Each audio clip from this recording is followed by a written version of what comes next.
Siruto pake nyikwa Ramogi ageno ni Nyasaye orito kendo chopo sani maber. Ma endi chenro mar duol ma en kidienje ariyo. Mokwongo wachako gi weche manyien kasto mar ariyo wago mbaka piny kaendi. Wabiro go mbaka gi jaduong' Dr. Martin Odhiambo Ouma. Gimomiyo King Charles mar adek ni e piny kaendi e limbe mare mar odiochienge ang'wen. To wada winja ni to pek mane mar limbe mare no nigo Kenya ka. Jomoko bende ywak ni nitiere ratich gi moko manorochi ndalo mane jo Ingereza ni Kenya ka.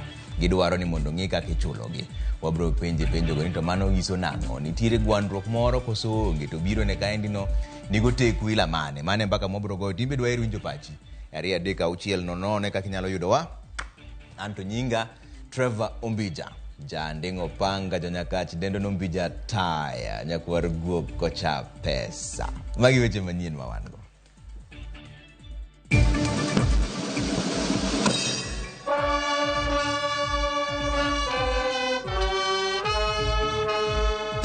Kingi mar Ingereza Charles mar adek kod min ode ochako limbe margi mar ndalo ang'wen mapacho ka Ingereza bende osingo siro chenro mag somo. We shall be able to look at ways in which as government we shall assist these children to transit to the next level. Sirkal osingo manyo yor reso jopuonjre manyocha sikunde gi orem chwalo nyinge gi ne penj mar KCPE maigani. Ndege ilikuja area hii. Mimi kama chairman ya peace nilienda pale na nikaambiwa ya kwamba wewe hausiki na hii mkutano. Hii mkutano ni ya serikali. Ng'arachielo negi e monj mar njore manotimore Baringo ka jood bura adek bende nodadhogi gi okwach kich e wi monj mar gwengego.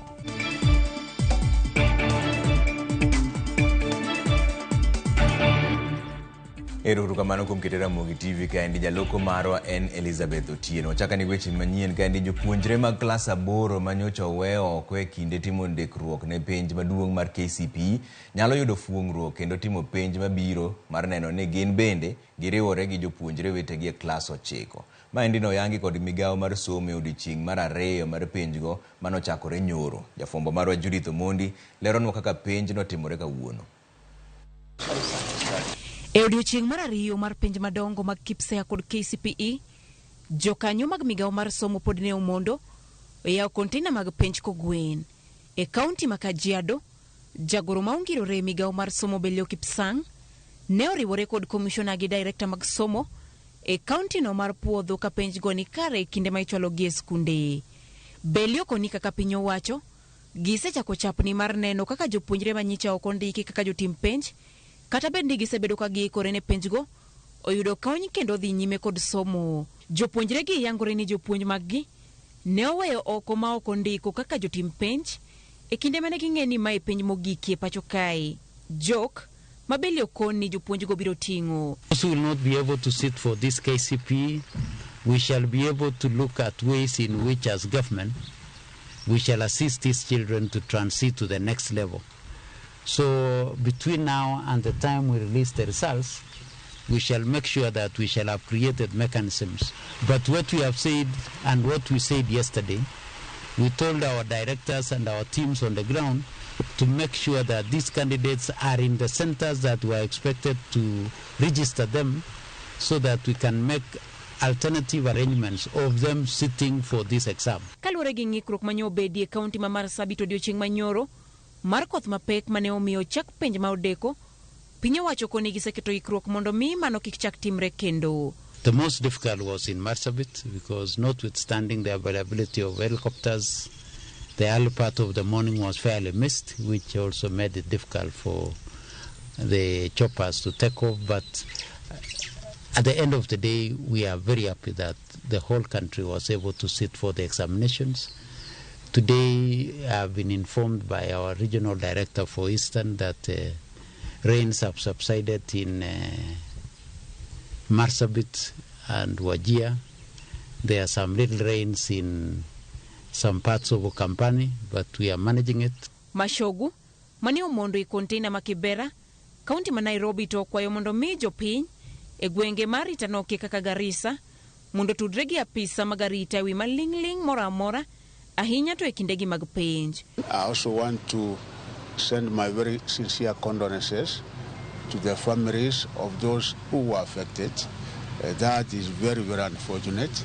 I think government will continue tightening the security measures in those particular areas of the country. And of course, for government to be able to manage, we ask the local communities also to come forward and give intelligence and information to government so that we can be able to combat and counter those bad elements within our society. Okoninga ngwang nigi ikore kendo kuomora mora mar penjo kubineno. We don't expect any single malpractice, any kind of cheating in this exam that we are doing, or in the coming exam that we are starting on the 4th. We have done the practicals, and we are now remaining with theory, which we are starting on the 4th of this month. Eutas mokwongo manyo tim, Jiario japuonjre Dorin Gaki, kod nyako ma wuondre kaka japuonjre Masi Wairimu, nyomaki e kaunti ni ma Nairobi. Judith Omondi, Ramogi TV. Kwa mbele ni chenro mag penj no bedo kod ng'ikruok e skund primary mar Ng'aratuko mantiere kar chung' od bura ma Baringo North e kaunti ma Baringo bang' jonjore monjo gweng' ma Ng'aratuko kendo nego ng'at achiel gi bunde. Maendi notimore e kinde ma jatend migawo mar arita ma pacho kae Kithure Kindiki ne ni romo manokelo kanyakla commissioner ma kaunti no, jatend obila kod jokanyo e sekta mar arita e kaunti no. Lidio Keyo miwaler. Neno odiochieng' mar ariyo mar penj madongo e pachoka, penj mar klas 8 KCPE kod mano mar jopuonjre ma jograde mar 6 KPSEA. Kata kamano, ng'ikruok e chenro mag penjgo nobede skund primar ma Ng'aratuko mantiere kar chung' od bura ma Baringo North e kaunti ma Baringo. Bang' jonjore monjo gweng'no kendo onego ng'at achiel manoriko lago jambe but skund no. Huyu Brian alikuwa anachunga karibu na shule.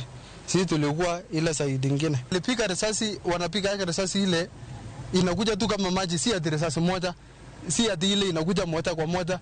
Unapata mahali kama mahali sisi tulifika mahali alipiga huyu kwa sababu tulienda mpaka hapo. Hiyo bullets zimetambaa kwa hapo. Wao wanapiga tu risasi ile kama kuna mwingine atakuwa around ndio asikuje hapo.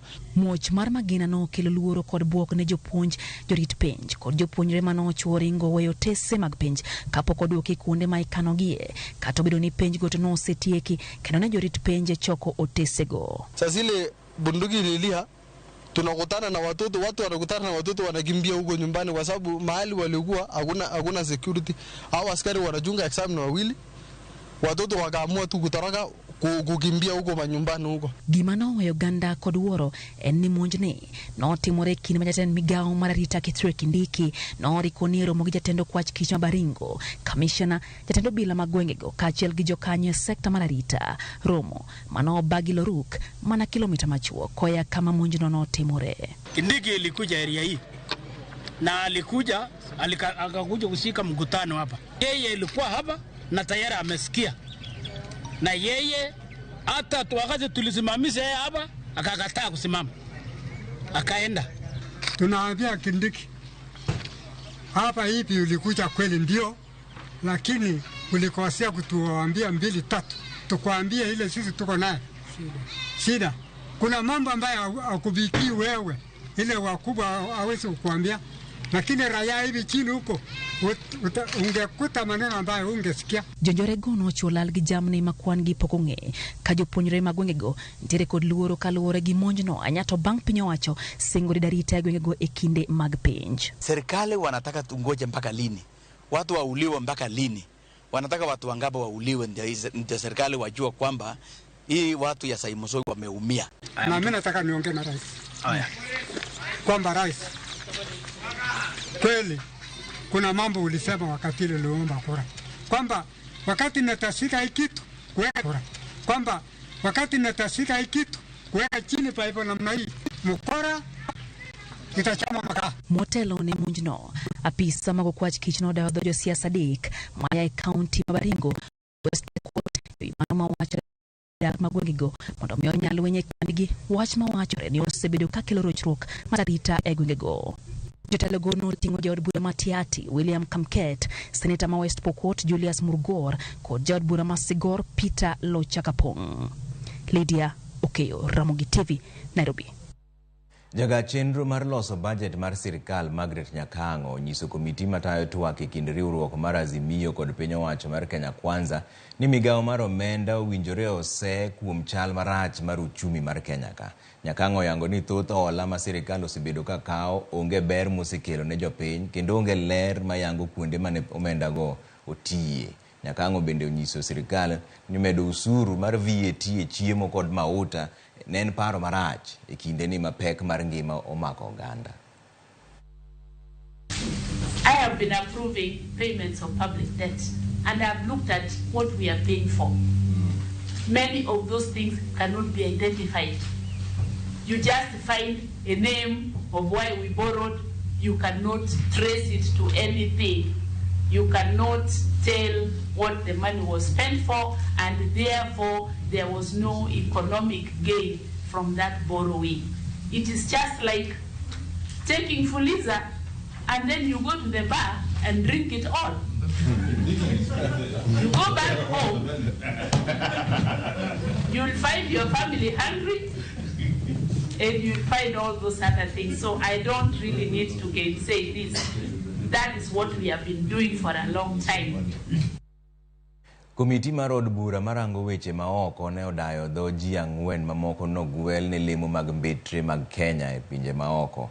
Penjo ne obedo maliet ne Frederick Matwanga ka komiti ne dwaro ng'eyo weche moko mamiene ni ne ogwandore kod nyithinde kendo miyo gi kum maricho, gino manyiso ni oonge kod bedruok mora mora. Jakom komiti no miluongo ni Nelson Koech bende othung'o jogo mogwel ne lemo mar bedo jombetre mag Sweden kod Rome kod dwaro ng'eyo kaka inyalo ber lwasi mar limbe. But in the year 2006, you got in trouble. Maybe, either you are being cruel to your son or you are disciplining him, or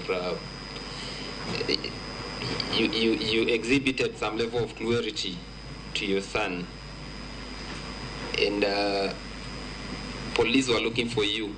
You're only safe because of diplomatic immunity. What do you have to tell us about that? Do you feel like at one point you abused your immunity while working as a diplomat? And now that we're going to entrust you with a home mission as a head? Yes, it was some punishment that I meted on my son, but it went beyond the boundaries, and that is how it got into the media. Yes, the police were involved. This is not the time to be threatening those coming to Kenya. We agree the laws around the world impose limitations on the amount of good, but that should not be an excuse to threaten passengers or harass travelers or infringe on privacy of tourists. KRA should make it easy for passengers and travelers coming to Kenya to declare their luggage and where necessary pay duty before landing.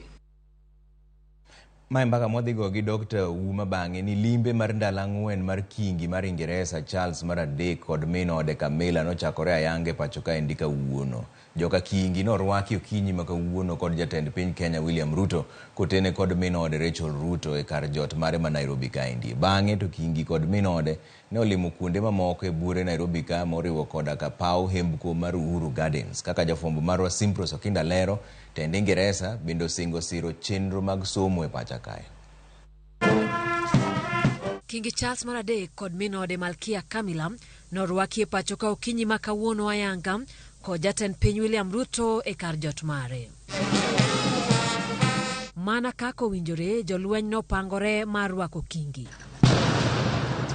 Muoch bunde 21 bende nogo ranyisi mar rwako jatend piny mawendo e pacho ka. Kata obedo ni kingi no chopo gi koth, chenro duto no dhi nyime mana kaka nopangi. Kaka jaera mar aluora, kingi kod jatend piny William Ruto nopidho yiende machiegni kod od jatend piny. Twak no bede kin jotelo ariyogi kama bang'e to ne gidhi nyime gi limo gwenge mopogore ei kaunti ma Nairobi. Maling'ling ewi winjruok e kin jotelo ariyogi no yangi tat somo mar Kangundo mano ger kod apisi mbetre mar piny Ingeresa e pacho ka e higa mar 1969. Tat somo no manitiere bwo kaunti ma Nairobi ni kod buge 3,000 manochiw kod Book Aid International kendo konyo ga jopuonjre maromo 300 odiochieng' kodiochieng'. Jatend migawo mar somo Ezekiel Machogo, jagore weche mag pinje maoko Commonwealth kod dongruok James Cleverly nobago romo machuok ka migawo mar somo noyangi ni oyudo ber mogundho. We will invest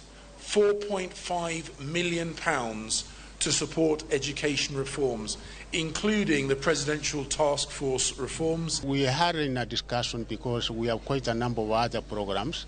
As you know, we have 3 levels of education. We have basic, we have tertiary, that is TVET in institutions, and we also have higher education where we have our universities. So we are having quite a number of areas that we require support, and mostly that money is going to be used in basic section because, as you know, we have thousands of our young people in primary and secondary schools. We require infrastructural support, technical support, and even teacher preparedness. Jatend piny William Ruto beneno otelo ne joka Kingi limo kuonde mopogore e kar hemko mar Uhuru Gardens. Kingi nokawo thuolo kane nenore ni oparo matut e wi sandruok ma jo Kenya nokale e kinde loch jowagunda e pacho ka. Bang'e Kingi nochuo maua e wi kidi mokete wi liel kaka ranyisi mar luoro ne thuondi manokedo ne loch mar piny Kenya, kata obedo ni thuondigi ne ok odhial. Jatend piny William Ruto bende ne ochiwo luor mare ne jokedo ne loch Kenya kano keto maua mare e wi kidi mokete wi liendno. E kar hemko ni e kama bendera mar riwruok mar joma notiyo Kenya gi tok teko mar British Union Jack nolore kendo ng'awo bendera mar Kenya e okang' mokwongo e historia mapacho ka. Oganda mathoth nigi geno ni limbe makama biro kod ng'uono kaluwore koda sandruok mathoth jo Kenya nokale e kinde loch jowagunda. Ne Ramogi TV kowuok e kar jot mar Ker, nyinga Simfros Okinda. Mane mbaka mwadhi goyo gi Dr. Martin Odhiambo Ouma, biro mar Kingi Charles mar adek e gimo mi wadhi go mbaka no. Lakini sani adatiri achiel kachiel nyaka kar jot mar jatend piny Kenya William Ruto, ma ineno ka nitiere jotelo mosebuoro yuoro kanyo en mach mar migago mag Odhiambo ma jo ngere luongo ni Dina mar King Charles mar adek. Aneno ka ker mar ODM Raila Odinga ni kanyo, Cleophas Malala bende nitiere, Opiyo Wandayi bende ni kanyo endo, to mano ben Alfred Mutua mane jatend limbe mapinye kaendi. Negi jotelo romo kanyo mang'eny mar go mbaka to giyudo migago ne wach mar King Charles. King Charles osechopo kaendi e limbe mar odiochienge 4, to nitiere joma wacho seyo limbe go ni nitiere wach monego be no wuoye, nikech jo Kenya be moko wacho ni nitiere kaka ne jo Ingeresa nohinyo gi ndalo mane ukoloni nitiere, to gidwaro ni mondo migi pesa moro mondo res wach no. Sani to King Charles osewacho ni gibro siro chenro mag somo mapacho ka koting'o koda ka CBC gi penj mogik makoro timore sani. To nitiere joma pod ok oyie godo, nitiere abro kelo ni mbaka moro bang'e ni Jonandi Koitalel Samuel giwacho ni koro nitiere kako nego migi e pesa moro kendo nyithigi bendo mi chiemo mondo mi kata tich.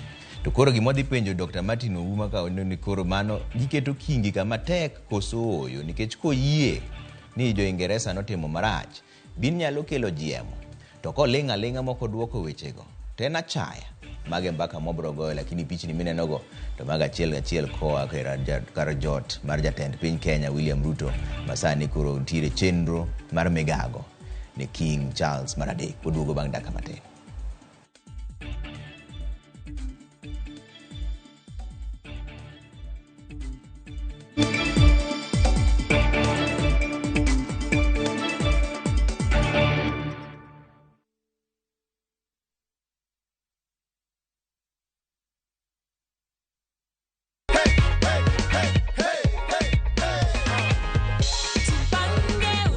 Habari Gladys. Niko salama. Naitwa Mokaya Junior na kupigia simu kutoka Viusasa. Na kupigia kukujulisha kwamba wewe ndio mshindi wetu wa 100,000 shillings courtesy of Jipange na Viusasa. Wow! Umekuwa ukijipanga na Viusasa? Thank you very much. Yeah. We are rewarding you with 100,000 shillings. Unahisi aje Gladys? Nimesema mtu asante kwa Mungu.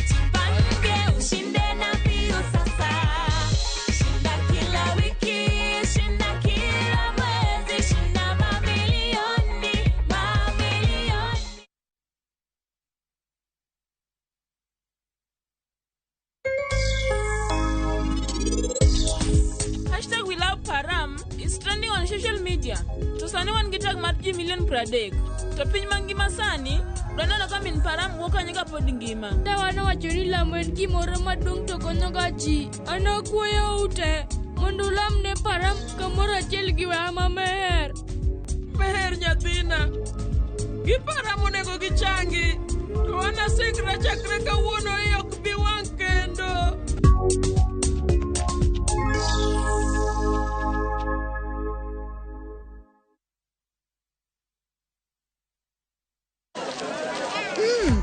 Colgate Herbal is formulated from a unique blend of natural herbs and is scientifically proven to strengthen teeth and keep gums healthy. Try Colgate Herbal, scientifically proven for strong teeth and healthy gums.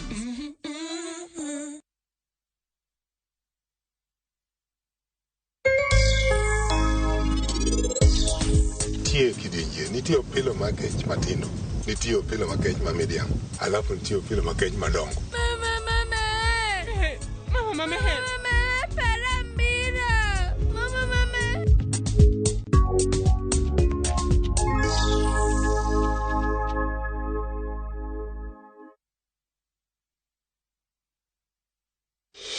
Setting up a fundraiser is now just a click away. Visit www.saidika.co.ke and start your fundraising journey today. Medical emergencies, funerals, weddings, supporting your church, school, or corporate needs, Saidika makes fundraising much easier. Once you visit www.saidika.co.ke, select Start a Fundraiser and watch your cause come to life. Share your fundraiser with friends and the global community for seamless support. Donate and receive funds easily through mobile money, debit, or credit cards. Dial *802# or visit www.saidika.co.ke and be the change today. Saidika, connecting hearts, changing lives. Together, we make a difference.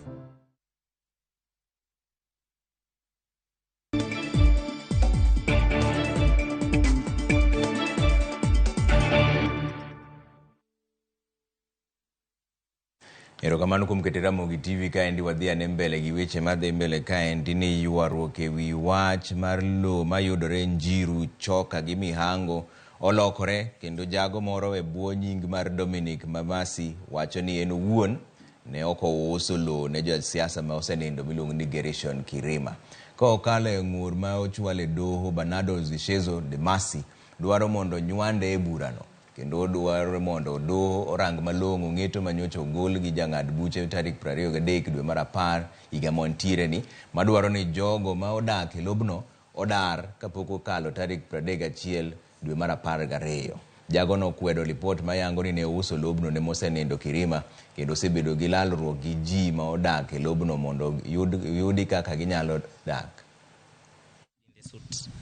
So one of the prayers we've sought from the court is for them to be enjoined because they were not aware of such a dispute. The second thing is that the estate of Dominico, represented by Bernardo, have never transferred or sold the land to the family of Kirima. As far as they know, they have done their succession, and it is very clear that even the estate, that is that particular property, has devolved to them. We want the court to determine who is the rightful owner of the said parcel of land. As that is taking place, we've also appealed the decision by the Environment and the Land Court that was recently out. Jadolo Ezekiel Odero mayande ni otudi gi ketho 10 moting'o nek mag dhano magalamoro e bungu ma Shakahola. Gikone koro nowe thuolo gi doho ma Shanzu Mombasa. Maendi en bang' apiso gai mar jomin buche koni gisetieko nonro mag ketho mane otudugo jadolo no kendo kwayo doho mondo mi owit burano bang' rem yude kod ketho. Jadolo Ezekiel Odero mar kanisa New Life Prayer Center mantiere Mavueni Kilifi ne ochopo e doho mar Shanzu mar winjo ng'eto no. Jadolo ne bwo kinde mage nyocha kwayo doho mondo mi owit burano bang' apisas mane none rem chwalo report matude kod ketho moriwo kod tudruok gi nek mar Shakahola. The respondent, Ezekiel Odero, and a discharge in respect of the respondents, the orders made on the 2nd of May 2023 and the subsequent ones made on the 4th of May 2023. the cash bail of 1.5 billion that was released, that was deposited rather, to be released to the depositor. And this file is now closed. The information that was conceived wakati ambapo nashikwa was wrong, kwamba nimehusika. Serikali imefanya uchunguzi, wamedhibitisha sijahusika. Sio mimi nimewawekelea wao. Kwa hivyo I'm not angry with anybody. Hakuna mtu amenikosea. Hii ilikuwa ni test yangu, Mungu kuangalia kama mimi naweza nikasimamia ukweli na sitamuacha baada ya hayo yote. A thing that should have been confirmed within one day, just by going to visit the premises of the church and to sort that issue, has taken 6 months. And I'm appealing to the Attorney General, the Registrar of Societies, that you have now seen where you are putting your strength, that the criminal arm is investigating Pastor. There is no criminal investigations on Pastor Ezekiel Ode. Nonro mane otim gi kar timo nonro pacho kae miluongo ni Kemri yango ni nitiere medruok e tuo mar kachocho miluongo ni bilharzia e gwenge mag Sakwa ma milambo mayudore Bondo e kaunti ma Siaya.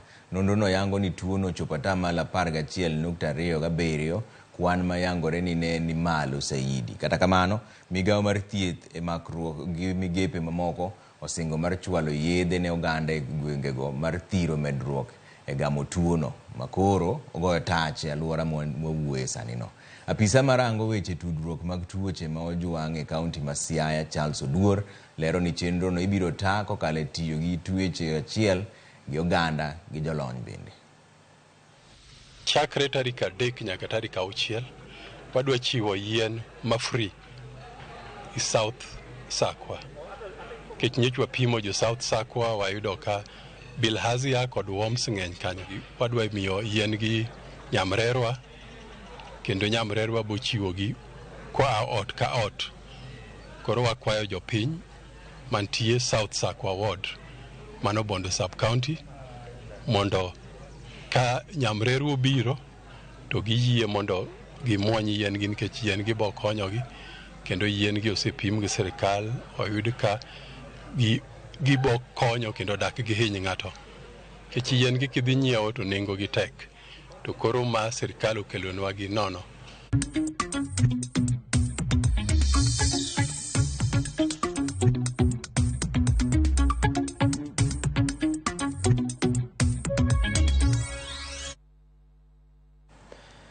Donja ne weche mag ohala ma koro wuoyi sani ni moko kuom jolupo kod jo ohala we dho wath ma Uhanya e kaunti ma Siaya koro sani odonje tuke mag drama kaka achiel kuom yore mag jiwo timbe makare kod yudo omenda ma ginyalo konyore godo. E dho wadhni jolupo kod jo ohala wacho ni ohala koro dok piny kendo nyaka gimany yore mamoko mag yuto magi gin tuke mag ibago odhiambo ka odhiambo bang' yaye nam. Tuke go ni kod chenro kod puonj mopogore opogore odiochieng' ka odiochieng'. Seche moko bende giyudo thuolo mar tugo e nyasi ma ibago e kaunti no kama giyude chudo.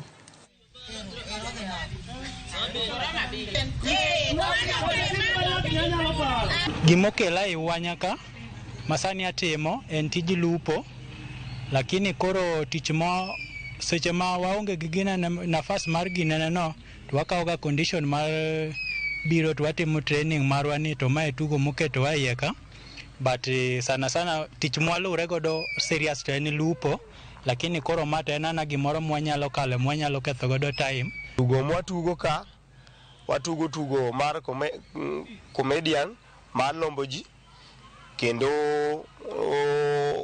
tuke go gin gik ma watemo dhigo nyime mondo mi joma neno wakata ma nikodwa machiegni obed kod mor. Wan kaka an ja ohala mar omena tutukwa ni bentie ka watugo ka luo traditional, comedy kod drama. Tukwa ni osebedo ka yani ting'o gimalo gi kamoro. Kaka nitie churches, nitie church moro ma benjo luongwa e kiche, bentie ka nwa luongo monwa dwa tugo kanyo. Mano wani Nyasaye nobedo Nyasaye ma kuom grube mane dhi tugo no akawo namba 1 e group mane wadhi no chieng' church. Kanya wacho ni wase step anymore cause pod wakoso vi gik mitugo godo. Girwa ni en luo watugo luo traditionals. Wan gi jo bunda pada watimo tije luo machon, gige luo machon. Ok comedy kende. Comedy no be ni na drama be watugo. Be pod wan gi dream malach. Sipokuwa ni pod waremo gik moko. Koro joma neno kwa support nyalo konyowa.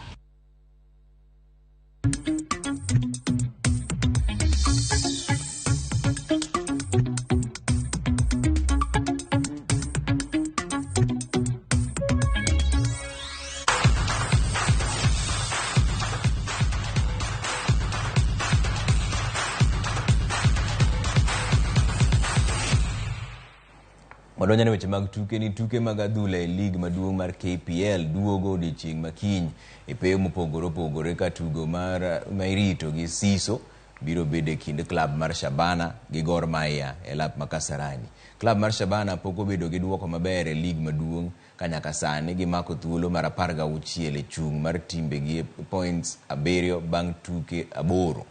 Komachielo Kogalo nitiere thuolo mar 2 gi points 16. Points 3 tok club mar Posta Rangers e tuke mamoko mibiro bagi. Club mar Tusker biro rakore gi Ulinzi Stars ka KCB biro bago tugo gi Sofapaka. Atalanta biro tugo gi Nzoia e lab Mambaraki Grounds. County ma Mombasa Bandari biro tugo gi Police ka Murang'a Seal biro tugo gi Nairobi City Stars. AFC Leopards biro tieko tuke makiny gi club mar Kariobangi Sharks. Alap Mabukungu County ma Kakamega biro bago tugo ching tich ang'wen e kind club mar Kakamega Homeboys to gi Posta Rangers.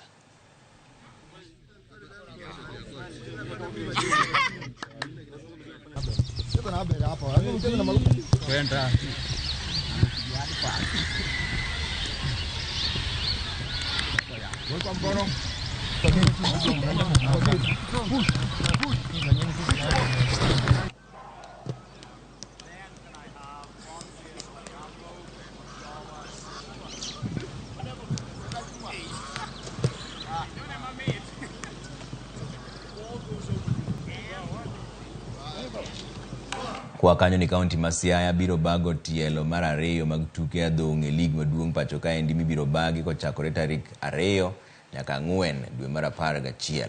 Riwruok matayo tuke go nogolo chenro mar bago tuke go e counties mopogore opogore ka tielo mokwongo no bagi e county ma Vihiga. Kano wuoyo gi Ramogi TV japuonj mar adhong' e club ma Siaya Top Rank Boxing Club Joseph Ochieng nolero ni tuke go ibiro bagi e lap ma Holy Cross Ramba Catholic Parish. Tuke gi oyuayo klepe 20 kamoting'o bende timbe mag Kenya Defence Forces ka achiel gi Kenya Police. Immaculate Atieno ma en jatugo e club mar Siaya Top Rank nowacho ni ikruok margi ni kare kata odoko ni gin kod midhiero mag omenda ka achiel gi nok mag kuonde timo rako. Kata kabisa.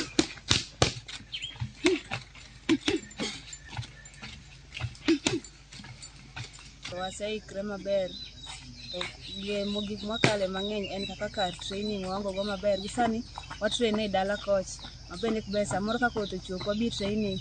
Yet onego be ni wadhi games mang'eny seriously. Dibed which kuot ka teams biro e dala mar Siaya to wan wawegi kaka weg dala wakoso mok waloso welo iyo makare. Koro buma koro wakwayo kabisa wakwayo support mar county mondo mi okonywa.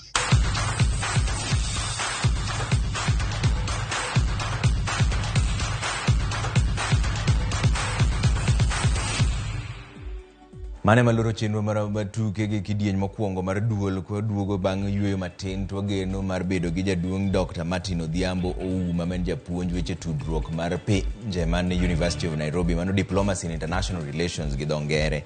Wadhigo kode mbaka e limbe mar King Charles mar 3 matimore sani ber kata gin kar jot mar jatend piny Kenya men State House kama koro gintiere sane manyo migago ma midhiambo. Koro wadhi yueyo matin koduogo to mane mbaka mwadhi goyo biro mare ka endi ni konyo jo Kenya gang'o.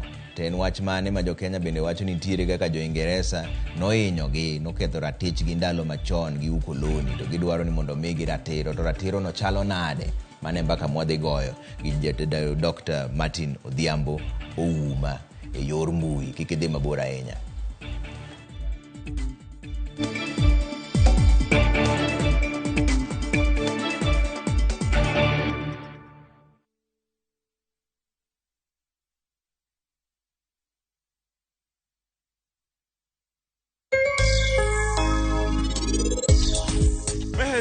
Meher ang'o matimi? Laktar! Jatelo Gil! Sudane! Meher nang'o marach?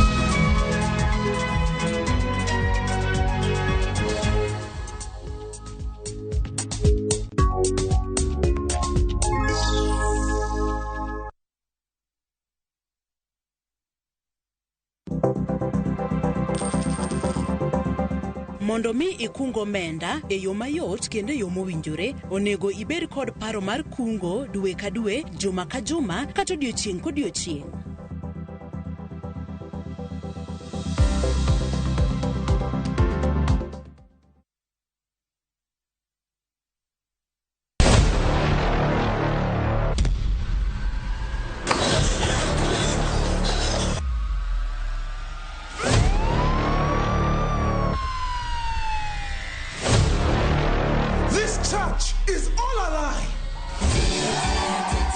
Prophet and his family run a vibrant church. The congregants are happy, the tithe is flowing in.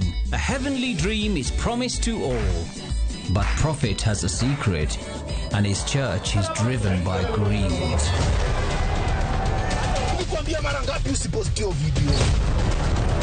Would you die for your church?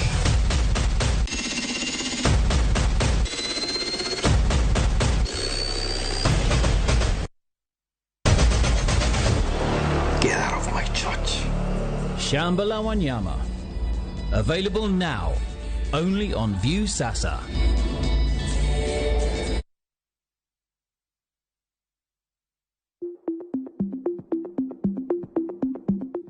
Bedo ni ng'ato ni kod tuo mar kansa ok onyiso ni ong'adne buch tho. Lim od thieth mantie machiegni kodi mondo pimi kata timni screening. Oteni okelni kod Royal Media Services. We care.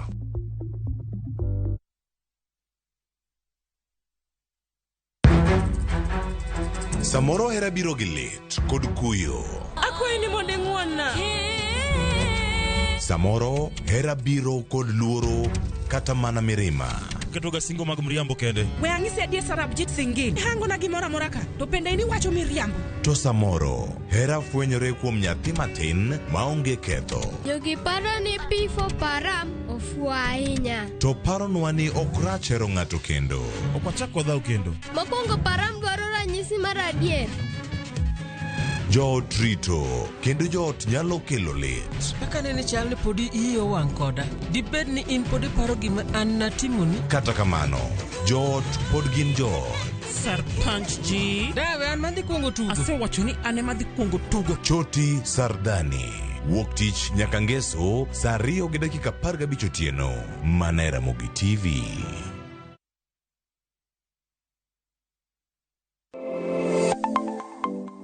Nyakorom gajuanga, ginengo mar ngima mamedo hidho. Ben ng'eni pok mari nyalo kelo ni yuto mari. Talent nino nyaka sweti. Ok ni en talent ni koro irie tiendi ni en talent koro biro no. Ng'ato ka ng'ato nitere gi pok mare mana Nyasaye omiye. Iyudo kata mana nyuola kwiri ni kik idhi nyis ji. To kok inyiso ji, ng'ama biro ng'eyi onge. Chieng' tich ang'wen chakre saa 2:30 nyaka saa 3 mar okinyi. Mar mondo mi wamiyi jip makare kalure kod pok mabende intiere godo. Omiyo tudri kod an Sharon Ong'aw. Chieng' tich ang'wen chakre saa 2:30 nyaka saa 3 mar okinyi e TV mar Ramogi. Kwa kilo ni chenro mano mar pok opogore.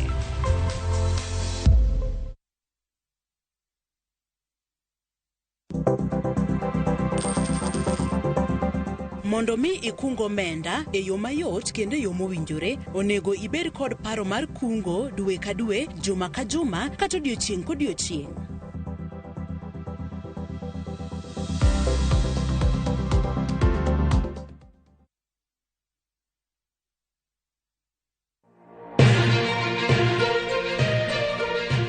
Weche manyien mamulo dhod chunyi maiye gin mago machiegni kodi. Weche thieth, anyuola, ohala to kata rita. Ka otuch to wan kode. Kotimore skunde e gweng'u ne wedeni kata osiepe magi duto wan go. Wan kae mar neno ni ng'eyo gima biro kendo bedo gi ikruok motegno. Onego ing'e gima timore e seche motimore mapiyo piyo, to mae e kama iyude wechego.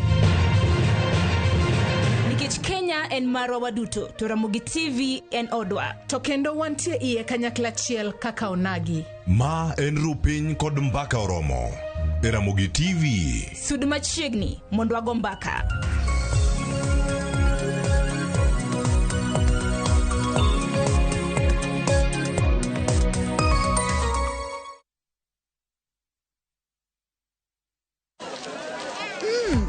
Colgate Herbal is formulated from a unique blend of natural herbs and is scientifically proven to strengthen teeth and keep gums healthy.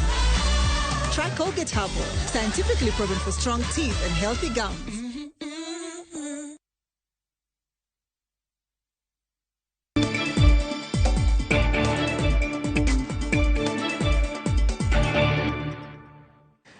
Erorenyu kwa Ramogi kuom kete mana Ramogi TV ka koro wachako kidieny maro mar ariyo mar chenro mar duol mae ka mwagoe mbaka wawinjo ni to piny ochomo kanye. Kawuono wendowa en Dr. Martin Odhiambo Ouma. Dr. Martin en japuonj weche tudruok mar pinje University of Nairobi kata Diplomacy in International Relations gi dho ngere. Gimomiyo wan kode kawuono wadago mbaka mar limbe mar King Charles mar adek, to kata mana sani mineno sani e TV ni sani to en kar jot mar jatend piny Kenya men William Ruto kama irite mondo King Charles mar adek odonji e migago mar godhiambo. Giluongo jotelo mopogore opogore. Aneno ka Raila Odinga ni kanyo, aneno ka Opiyo Wandayi bende ni kanyo, mobet piny kanyo no to en Cleophas Malala. Jotelo duto ni kar jot mar jatend piny Kenya ka girito mondo giyud migago ma midhiambo gi King Charles mar adek miluongo ni state dinner.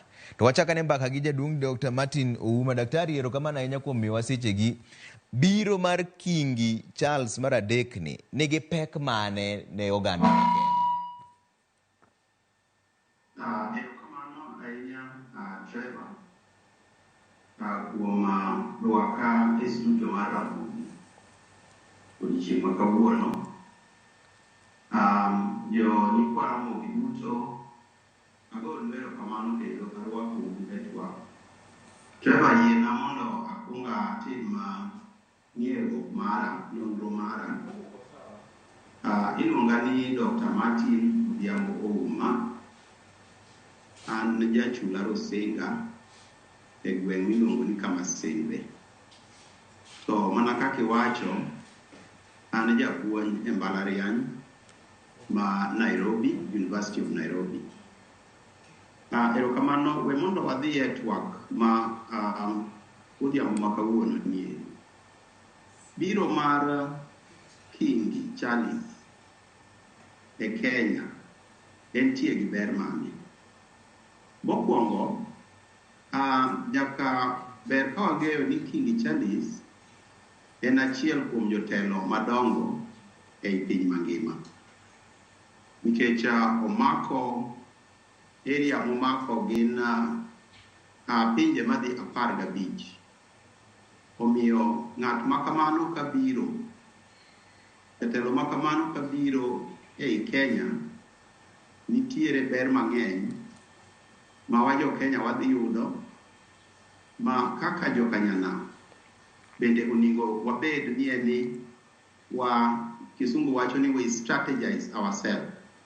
Waket e position moro ma wen bende wanyalo yudo ber machal kamano. Ka wacho ber mokwongo, seche ma jatelo makamano biro, to media duto, yore duto mag tudruok sani koro menyo Kenya. To dhi kelonwa ber mang'eny. Odhi kelo ni Kenya ber kuom gik moko machalo kaka uchumi. Wang'eyo ni kuom thuolo malach koro Kenya wasebedo gi chandruok kidogo. Nyaka ne wabed gi shida mar corona. Wasebedo ka uchumi marwa ok ber ahinya. Lakini biro mar jatelo ma kamano ero omiyo koro media houses koro menyo Kenya. To kendo Kenya dhi bedo kanyo ma jolimbe thothgi nyalo gombo ni mondo ochopie e piny mar Kenya. Mar ariyo en ni odhi kelo tudruok machiegni e kind Kenya kod pinje mamoko, ahinya piny mar Uingereza. To en gima dhi konyo economy marwa, en gima dhi konyo tudruok manie kindwa gi piny machalo kaka piny mar Uingereza no. To ka tudruok noero obedo maber, to wan gadieri ni nitiere kaka Uingereza kaka wawacho ni partner marwa in terms of weche mag tudruok. Nitiere yore mang'eny ma wanyalo benefit go kuom piny machalo kaka Uingereza. Okay. Machielo manyalo wacho en ni piny machalo kaka Uingereza ing'e ni osebedo ka konyo piny mar Kenya kod pinje mag Afrika e yore ma wanyalo luongo gi kisungu ni capacity building. Capacity building e yore machalo kaka tiego jo lweny ma Kenya. Nikech adieri wang'eyo ni Kenya ka wantie gi shida mar Al-Shabaab, to samoro mashinde ma wan godo ok gin manyalo romo gi mago ma jo pinje machalo Uingereza ni. Koro seche moko yudo ka tiegruok dwarore kuom jogewa ma jo arita kwe. To mano ero en gima biro mar jatelo nieri dhi keto mondo jiwre, kendo kanyo wadhi bedo gi gik mang'eny wanyalo yudo. Okay. E kindwa. Mwalimu, ilero maber gimomiyo biro ne kaendi ber. To nitiere joma ywak seche ma wantiere godo ni, nitiere joma ywak ni ratichgi nokethi gi jo Uingereza ndalo mane gin wakoloni ma Kenya ka. Achiel kuom gin Koitalel Samoei. In fact gin gidwaro kata ni koro mondo jonyuol jogo ong'i kaka ikonyo nyaka nyithindogo. Jomoko bende wacho ni nitie kaka ratichgi nokethore. Mokuongo en ywak mane kare sani, to mar ariyo kingi onego wuoye wachni koso weya moko wuoye, nikech kowuoye wachni to chalo ka gima oyie ni ne gitimo marach, to koling to chalo ka gima en achaya. Erokamano ahinya Trevor. Maeri en gima jo Kenya rito gi siso. Girite gi siso nikech kata mana Buckingham Palace bende nosewacho ni kingi bro kawo muda mondo obed gi ng'eyo matut kuom ywak ma jo Kenya osebedo gogi. To gin ang'o gini ma jo Kenya nyalo keto e mbele mar kingi? Achiel en ywak mar kaka wakoloni ndalo mane Kenya pod ni e lwet wakoloni. Joma somo historia wacho ni nentiere sand matut sana mane jo Kenya okale. Sand kaka mar Mau Mau, wang'e ni ndalo Mau Mau ji mang'eny sana notho. Machielo gin gik moko machalo kaka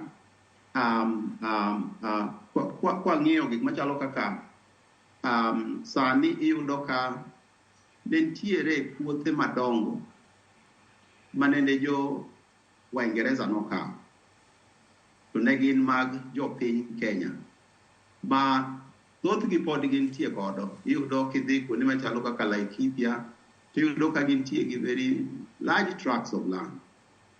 To iyudo ka jo Kenya thothgi odak kaka squatters.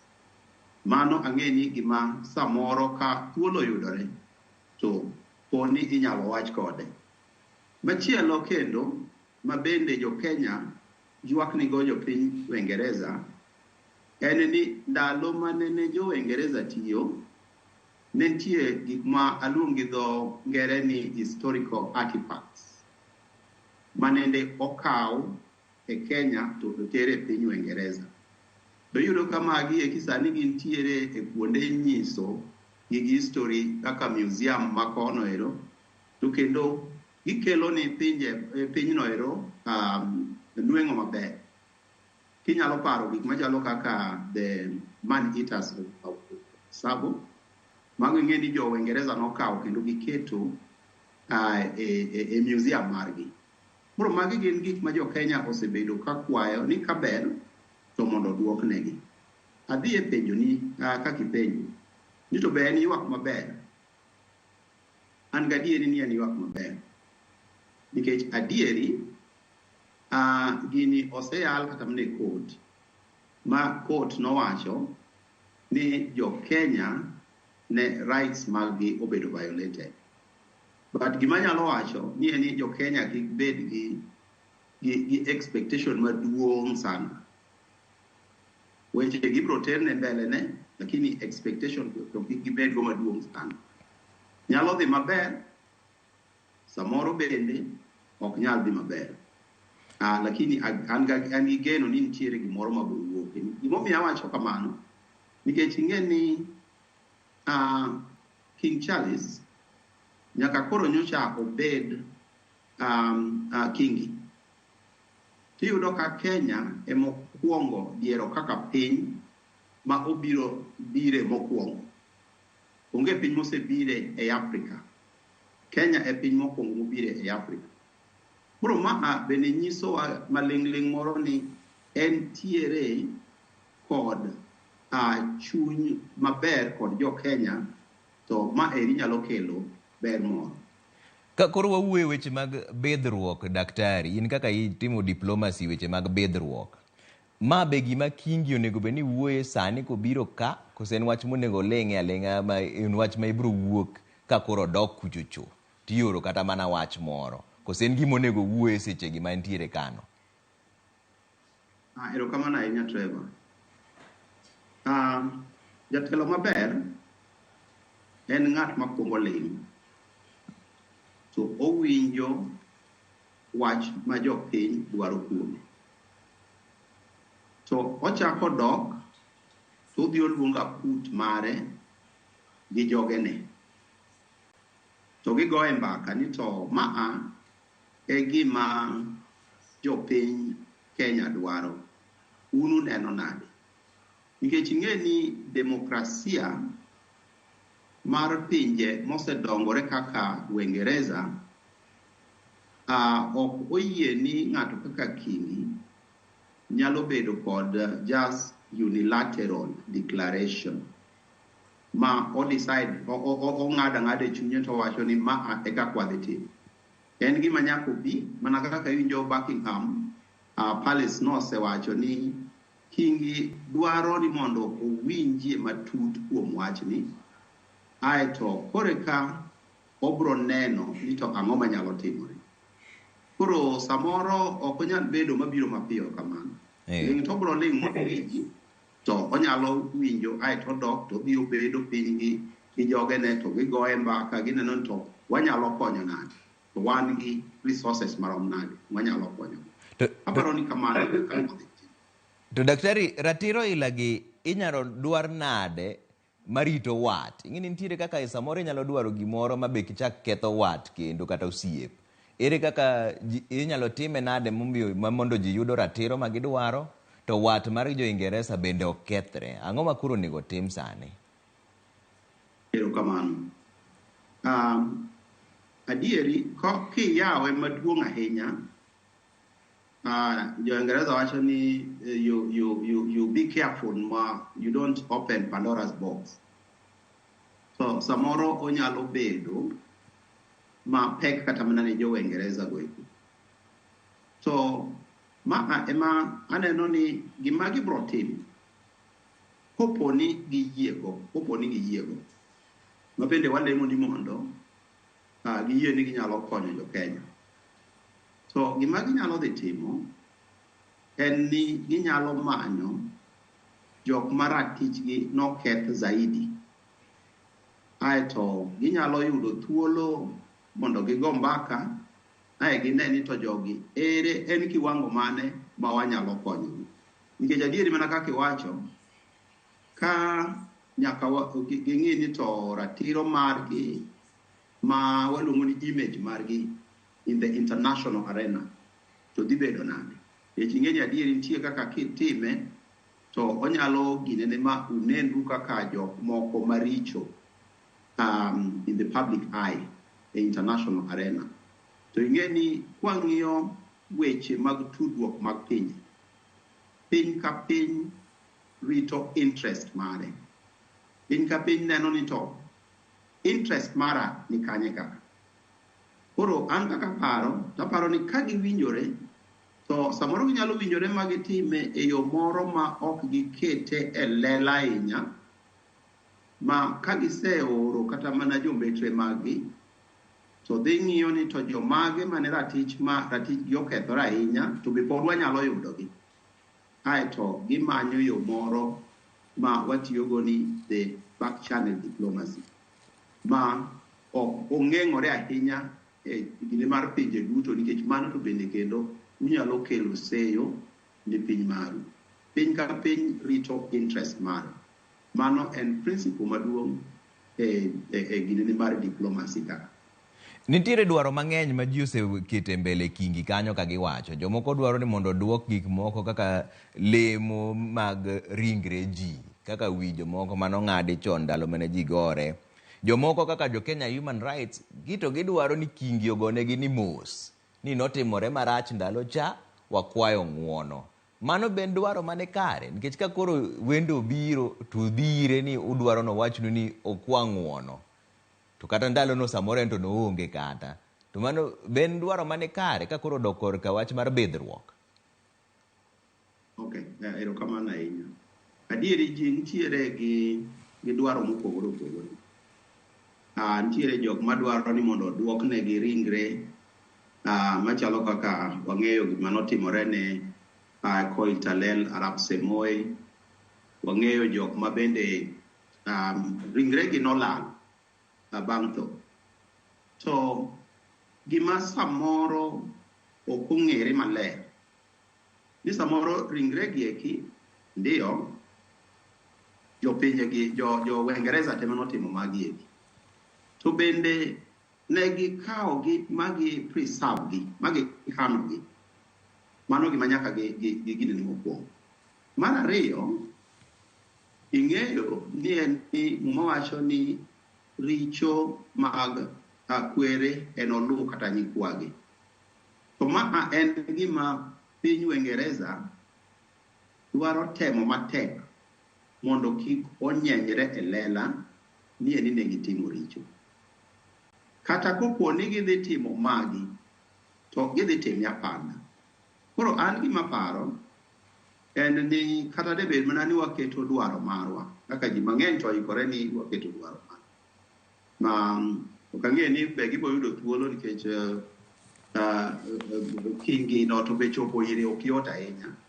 Les nutiyo gi ginene channels moko ma are so strategic mondo chopi.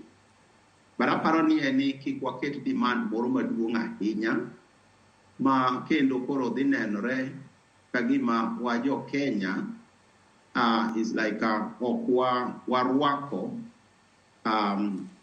relationship ma kingi dwa kendo. Nikech adieri kingi ni gimomiyo ineno biro ne achiel kuom gima be noninga wachi. Kenya ka kuom thuolo mang'eny ne wantiere at the capital is west as our philosophy. To bang'e kendo wachako koro iyudo ka ahinya ochakore gi ndalo mar President Kibaki. The mantiere this look west. And you see, ng'ato kaka kingini chal kagima odwaro ni mondo oduok tudruok manentie maber chon chani. Adieri tudruok noero wan kaka Kenya wadhi yudo ber mang'eny kuom ma. Emomiyo an naparo ni eni kik waket demand maduong' ahinya ni kingini eri ma samoro nyalo miyo kata mana chuny mane oselor ni mondo obed osiep jo Kenya kendo chako duog machiegni gi jo Kenya cha nyalo kendo dedore kendo. Koro adieri ji to biro dwaro ratichgi, but wabed very reasonable gi gik ma wadhi dwaro. Daktari, nitiere joma dwaro ni mondo chulgi omenda aching kamaendi, omenda achiel kachiel. To waseng'eyo ni piny mar Ingereza bende osebedo ka konyo Kenya yore mopogore opogore, kata mana sani gisewacho ni gibiro konyowa yore mag puonjruok, mag puonj. To mano be pod onego be ni dwaro mana pesa moro kendo irgi, koso moko to koro iwacho mani erokamano gisekonyowa moromo. Nikech ka koro odok ni koro en gibedo piny to giwacho ni un kaka Kenya wan jo Ingereza wasetimonu achiel ariyo adek, kanyo winjoru watimo achiel ariyo adek oromo. Okay. Nitiere ji mantiere gi dwaro kata expectations mopogore opogore. Mang'eni nitiere individuals ma samoro nyalo dwaro ni nikech mago manotimore ni kweregi gin ma mondo ochulgi. To king'iyo mano nyalo bedo matek. Ang'o miyo wacho no nyalo bedo matek? Nikech ing'e ni samoro kwaro iyudo ka samoro en gi nyikwayo mang'eny ma samoro koma oyaw ni koro idwa chul kata mana kaka kwara an kaka Martin. Nitiere cousins, nitiere brothers mang'eny ma bende nyalo bedo ni koro biro dwaro ma. Koro anaparo ni gima samoro ka pinyni nyalo neno ni nyalo timo, ginyalo ng'ado ni wadhi timo gimoro madhi konyo kaka oganda maduong'. Ma ok wadhi ni wadhi individually ichiwo pesa ni individuals. Gik manyalo konyo oganda gin gik mang'eny. Owachi ni kata nitiere gimoro kata kaka infrastructure machalo kata kaka od thieth. Mano en gima nyalo biro konyo oganda noero. Makata kotime wawach ni kaka Central Kenya, kaka gine mane gihinyora ahinya ndalo mau. To wach ni oger kata mana kanyo ero osiptal moro madhi serve ji duto ma ae alwora no ero. Mano still pod iwacho mana ni okonyo that region. Or oger gimoro kaka school. Or oger gimoro kaka training facility. Machalo kaka vocational centers geki and dedicated ni ma oger gi piny Uingereza ni this region. An gi pacha paro ni samoro kingi nyalo paro ni eni mondo ne ni waduoko lwetwa watim gima chalo kamano madhi konyo oganda maduong'. Lakini ma idhi mi ng'ato pesa aching' ni eri to samoro nyalo bedo matek. Daktari, beda koda kanyo matin pod adatiro jowa achiel kachiel nyaka State House kar jot mar jatend piny Kenya William Ruto muneno sani ni en lamo mar migago magodhiambo. Kingi Charles mar adek osechopo kanyo gi jaode Camilla bende nitiere kanyo. Aneno ka jotend migepe bende Musalia Mudavadi nitiere kanyo gi jaode. Jatend piny Kenya William Ruto bende onego bende donjo kanyo daka matin apani ene mang'eye neno chien kuchocha gi jaode bende Rachel Ruto. Gibedo migago ma midhiambo giluongo jotelo duto mang'eny mantiere kanyo nyaka jatend ODM gi Azimio en Raila Odinga embe nitiere kanyo. Aneno ka Cleophas Malala Giri bende nitiere kanyo. Gin jotelo mopogore opogore mobiro kamoro achiel mondo giyud migago ma midhiambo gi King Charles mar adek bende seche mobiro wuodhe mar ndalo 4 e dala mar Kenya kaendi. Sani to mano gin kar jot ma jatend piny Kenya men William Ruto man State House. Daktari, waduogo e wach mar Dr. William Ruto men jatend piny Kenya. In ki isume paro ding'ise ni ang'o makoro onego kete mbele mar King Charles mar adek ka king'iyo gi gima dhi mbele piny ka sani? Erokamano ahinya. Mokwongo yien awachie gimoro achiel kapok adhi e penjo no. Dhi mbele. Aparo ni jotendwa onyiso picha maber. Nikech aneno kata mana jaduong' Raila Odinga bende ochopo e budho no ero. mano nyiso kido maber mar oganda ma kata debed mana ni nitiere gimoro ma ne wachwanyore kodi mokalo to wawacho ni mokalo waket kando mondo wadhi mbele. Aparo ni en very good show ma jotendwa nyiso. Mondo adhi koro e penjo mi penja Trevor. Gima paro ni oningo jatendwa Ker William Ruto omi pek moloyo en kaka wanyalo jumpstart uchumi marwa. Adieri uchumi marwa odhi piny, to pinje machalo kaka Uingereza in very, very strategic partners. Manyalo konyowa ma uchumi marwa wabed kod dongruok. Economy depend so much e ohala manie piny kit piny gi piny machielo. To ing'eyo ni nyaka corona ne bedie, nitie ohelni ma odok piny sana.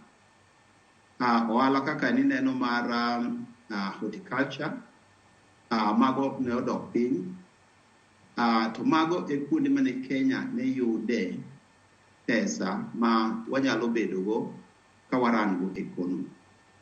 Koro gik manyalo wacho ni onyalo keto ne mise motegno en achiel kaka wanyalo chiero uchumi marwa. Mar ariyo gin weche mag arita kwe. Arita kwe en gima duong' sana.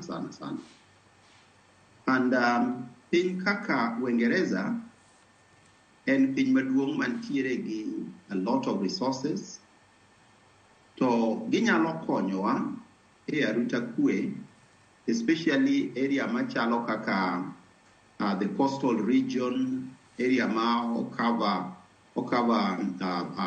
boundary marwa gi Somali. Nikech ing'eni gin tiere gi mashinde manyalo konyo e surveillance along the border region, kendo nyalo konyo ma wabedi, nikech ing'eni piny ok nyal dongore ka kwe onge. Omiyo ka wanyalo keto mbele weche mag kwe, kaka wanyalo support jok manie e industry mar arita kwe, the military, the police, the intelligence, gi a lot of infrastructure ma waketo e border, things like the drones for mawatimogo surveillance e border. Aparo ni kanyo wanyalo binene kata bana gik machalo kaka tourism, kendo inyalo yudo ka kendo koro chako idho malo, to Kenya bro bedo wabom na dok kama ne wantiere acho. Koro aparo ni mago e gik ma oningo omi pek zaidi. Daktari Martin Odhiambo, ma japuonj weche matudruok mar pinje University of Nairobi kata Diplomacy and International Relations. Erokamano ahinya kuom miyowa sechegi.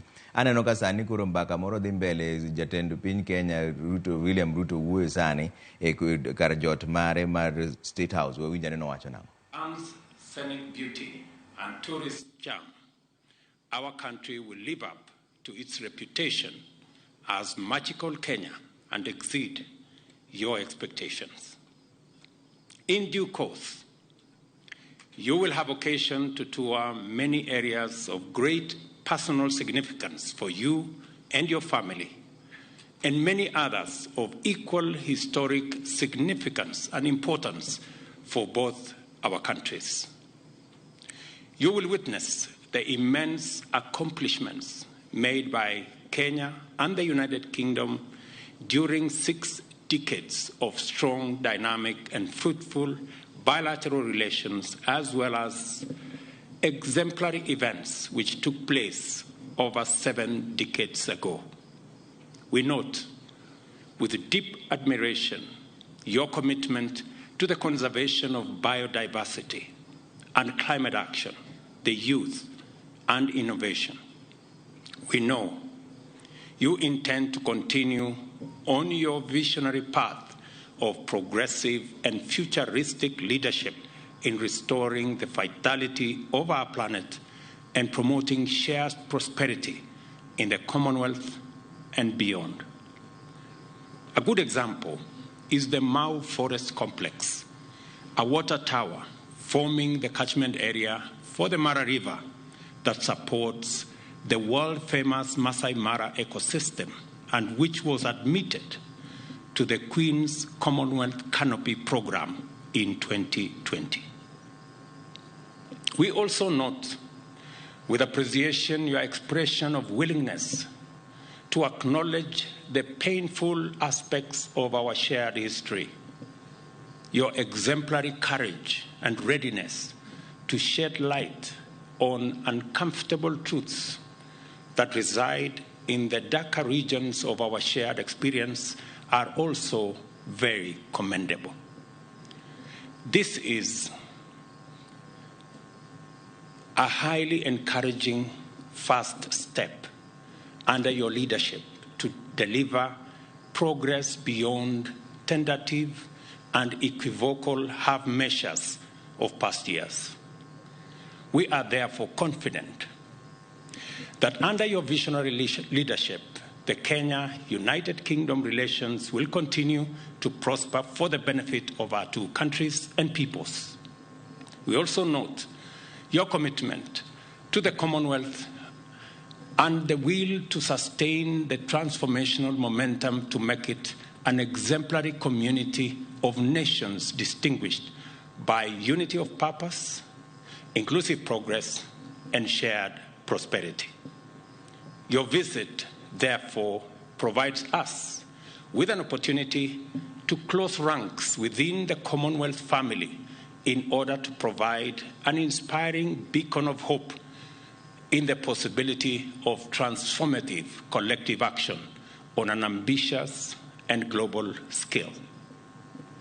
Our confidence is borne further out by the fact that you are a veteran visionary who desired long ago that global development should take into account environmental sustainability, and as early as in 1970 spoke about the menace of pollution and climate change with an urgency and intensity now associated with climate action activists and the Secretary General of the United Nations.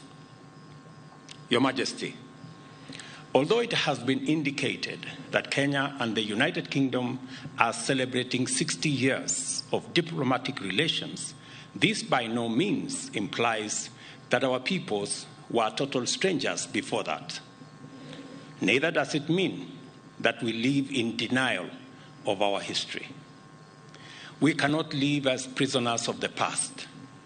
Neither can we go far into the future if we turn our backs on history and historical actions and omissions whose legacies encumber our present. As a matter of fact, formal British presence in Kenya was proclaimed in 1897 by an order in council, which inaugurated European settlement and the displacement, dispossession, and disenfranchisement of native Africans, paving the way for a brutal colonialism. And if colonialism was brutal and atrocious to African people, colonial reaction to African struggles for sovereignty and self-rule was monstrous in its cruelty. It culminated in the emergency, which intensified the worst excesses of colonial impunity and the indiscriminate victimization of Africans. I took you through earlier today the whole of fame and the whole of shame. While there has been efforts to atone for the death, injury, and suffering inflicted on Kenyan Africans by colonial government, much remains to be done in order to achieve full reparations.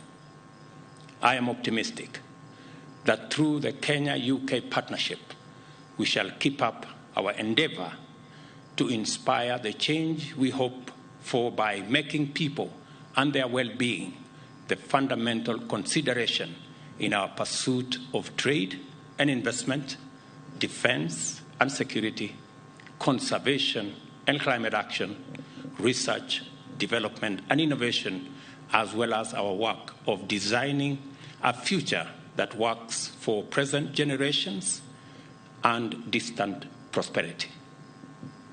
I trust that this visit, focused on community, sustainability, and innovation, as pillars of progress, will inspire Your Majesty to forge ahead with a strong vision for stronger Kenya-United Kingdom partnership and of the Commonwealth as a beacon of hope for humanity in a sustainable, prosperous future for all in a green and clean planet.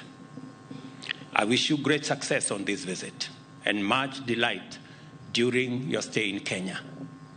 May your leadership inspire many to do their part in making our nations more prosperous and our planet more livable for humanity and all forms of life which share it with us. Ladies and gentlemen, I did inform His Majesty earlier that in Kenya there is a concept called kingpin, and there is a contest for kingpins around Kenya. Different regions have different kingpins. And there is a vicious contest for this kingpin position, which literally amounts to not so much. But this week, all contests about kingpins have been suspended because the king himself is in town.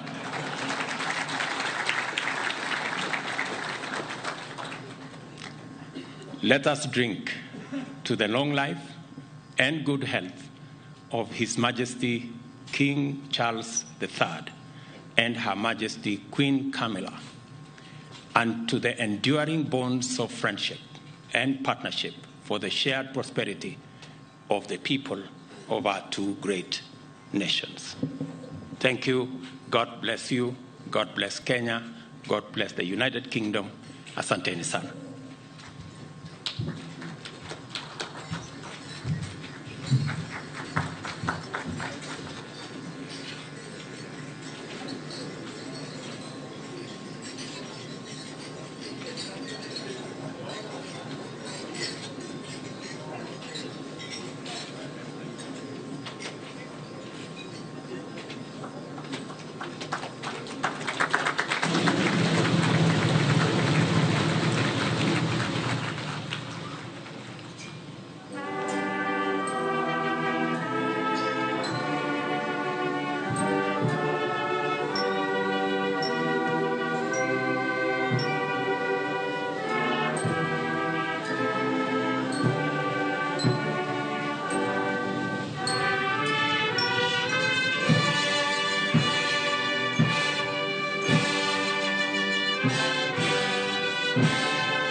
Ladies and gentlemen, let me take this opportunity now to request our guest, Your Majesty, welcome to make your statement. And we can take our seats. Thank you.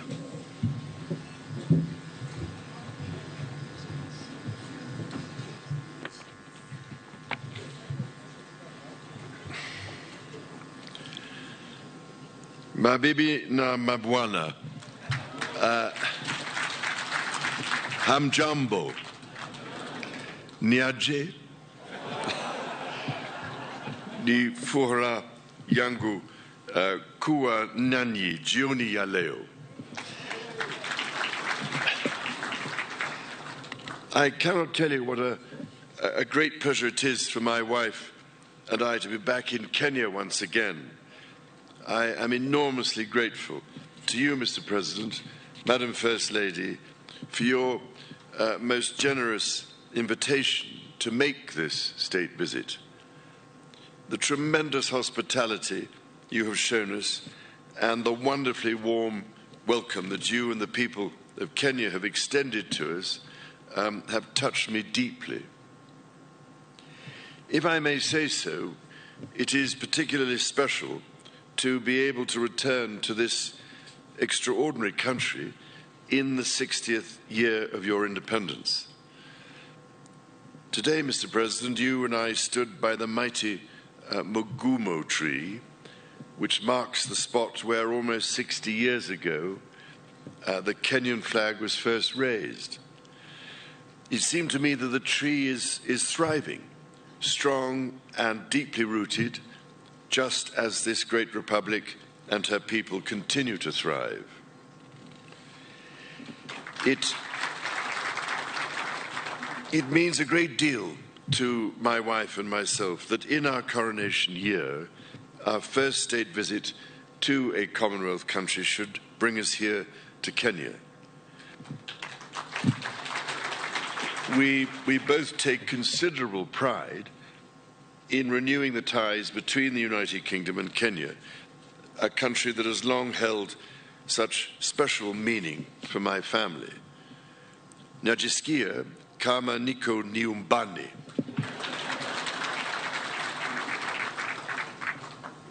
Now, it is well known, I think, that my dear mother, the late Queen, had a particular affection for Kenya and the Kenyan people. She arrived here in 1952 a princess, but left as Queen. It is extremely moving to read her diary from that visit, in which she wrote that she did not want to miss a moment of Kenya's extraordinary landscapes. I really cannot thank you enough for the support Kenya gave her through that difficult time. 10 years later, my father, the late Duke of Edinburgh, attended the celebrations of Kenya's independence. To mark the occasion, Her late Majesty wrote to President Jomo Kenyatta to convey her sincere hope that with God's guidance, Kenya would prosper and that her people would have peace and contentment in full measure.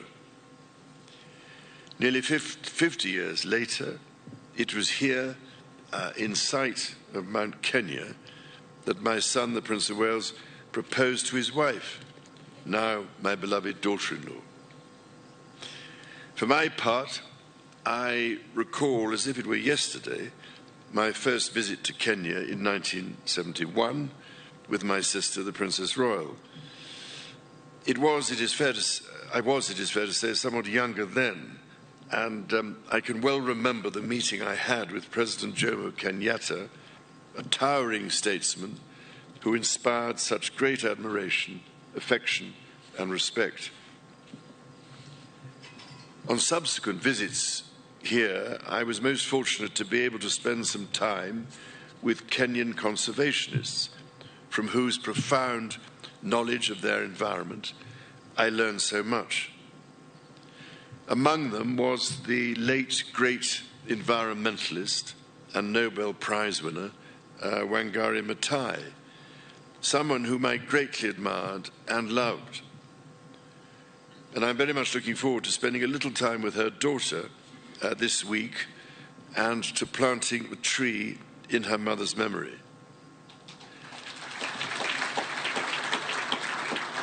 As Wangari Maathai said, when we plant trees, we plant the seeds of peace and seeds of hope.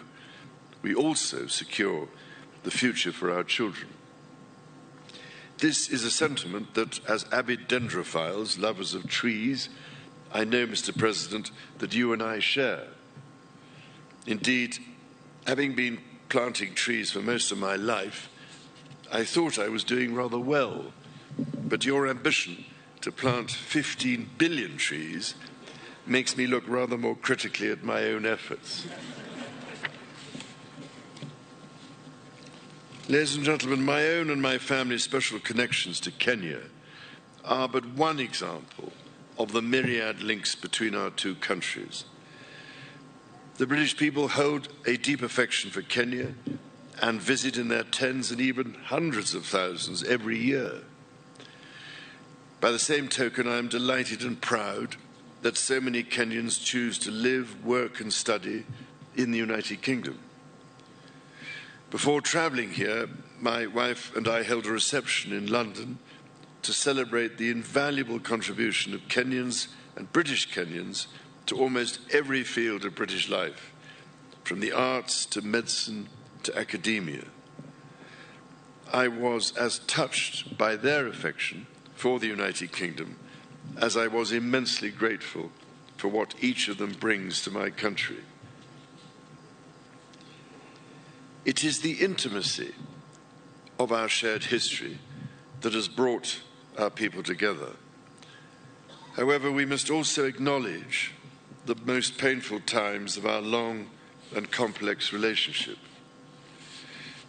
The wrongdoings of the past are a cause of the greatest sorrow and the deepest regret. There were abhorrent and unjustifiable acts of violence committed against Kenyans as they waged, as you said at the United Nations, a painful struggle for independence and sovereignty. And for that, there can be no excuse. In coming back to Kenya, it matters greatly to me that I should deepen my own understanding of these wrongs and that I meet some of those whose lives and communities were so grievously affected. None of this can change the past, but by addressing our history with honesty and openness, we can perhaps demonstrate the strength of our friendship today. And in so doing, we can, I hope, continue to build an ever closer bond for the years ahead. As Jomo Kenyatta said, our children may learn about the heroes of the past. Our task is to make ourselves the architects of the future. Mr. President, in returning to Kenya, I have been struck by the many ways in which our country's relationship is now closer than ever. It is a modern partnership of equals facing today's challenges and looking to the many opportunities that together we can seize. Whether by using the King's Cross regeneration as a model for the Nairobi railway city, or by learning from Kenya how the blue economy can really work for local communities. All of you here this evening and across our countries deserve our gratitude for your ceaseless work to realize our joint ambitions. Our people's security is a paramount concern. It is fitting, then, that Kenya's first Marine Commando Unit was established earlier this year, trained by British Royal Marines. I also look forward to visiting Karioko War Graves Cemetery, where I will honor Kenyans and other Africans who died in 2 world wars. We must ensure all are granted the remembrance befitting their service. Kenya's efforts to address the existential challenges of climate change and biodiversity loss are remarkable. From generating over 90% of your electricity from renewable sources to ambitious reforestation and restoration programs, to hosting the first Africa Climate Summit here in Nairobi last month, Kenya is offering extraordinary leadership. The Nairobi Declaration brings together different peoples whose cooperation will be essential to solve some of the serious environmental and ecological challenges not only facing us in the future, but facing us here and now. And it is, if I may say so, absolutely vital that your and Africa's voice continues to be heard, including at COP28 and beyond. Because, Mr. President, there is much we can all learn from Kenya's example, so that the natural world we treasure, and which ultimately is our only sustainer, can be preserved and, above all, greatly enhanced and restored for the benefit of our grandchildren and the generations that follow them. Those next generations are themselves taking remarkable strides to secure their own future. I've long believed in the extraordinary potential of our young people and left my meeting with young Kenyan entrepreneurs today inspired by their accomplishments. It gives me great pride, therefore, that the Prince's Trust, which I established very nearly 50 years ago to support young people, is now operating in Kenya, and that in 2021, Ekalali Susan from Turkana County became the first Kenyan winner of the Trust's Global Award for her entrepreneurial efforts to help lift her family out of poverty. Mr. President, ladies and gentlemen, my mother, Her late Majesty, cared deeply that Kenya chose to be a member of the Commonwealth and was always grateful that Kenya has played an essential role in this family of nations to which she devoted so much of her life. On this, my first state visit to a Commonwealth country, I wish to reaffirm my own pledge to support the Commonwealth's bold vision for action and the values upon which it rests. That 1/3 of the world's population, united by peace, justice, tolerance, and mutual respect, should commit to protecting our environment and the most vulnerable in our societies. To this endeavor, Kenya makes a profound difference. It is here in Nairobi, for instance, that Kenya hosts the only United Nations headquarters in the Commonwealth, indeed in Africa and the Southern Hemisphere. In this, as in so much else, Kenya is helping to shape our world and forge our future. The extraordinary ingenuity of the Kenyan people fuels these endeavors. Your environmentalists and your entrepreneurs, your religious leaders, artists, scholars, soldiers and athletes, your elders and your youth. And so, Mr. President, if I may, I would like to propose a toast to you and to the people of Kenya. It is upon the enduring connection between our people that our partnership rests. It is on their enterprise, imagination, and fortitude that our common hopes depend. Together we are stronger, together our future is more secure, and together, as your national anthem says, may we dwell in unity, peace, and liberty. Umoja ni nguvu.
We may now take our seats, and we must commend His Majesty the King for one day's lesson. Your Kiswahili is impeccable. Dinner will now be served, and as you put your eyes on the screens, we'll also serve you a taste of magical Kenya. Enjoy your dinner.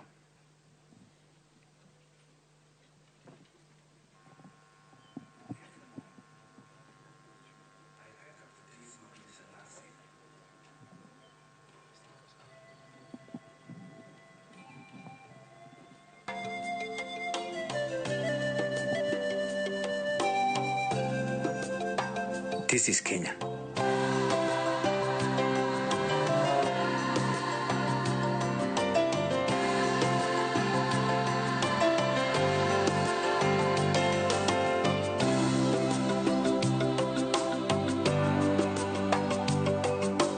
And this is where I have been training.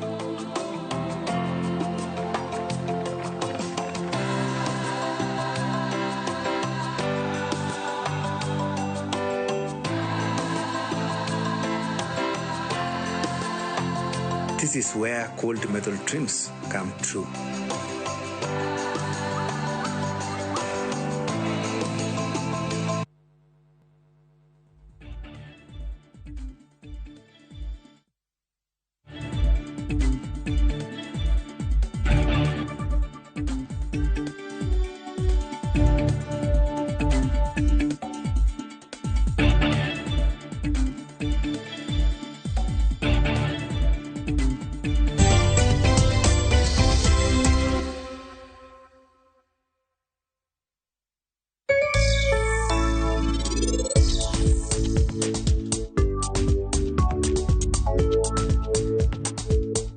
Na otherwise nikarudia Ariel.